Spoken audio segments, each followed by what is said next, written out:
الله يناديك سحيرا قم واسأل يا عبد الله، فاسألني أعطك ما ترجو، لا تطلب من غير الله.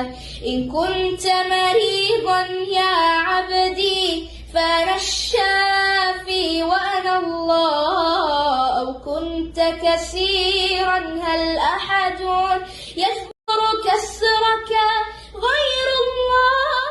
هل من ذنب لك تخشاه؟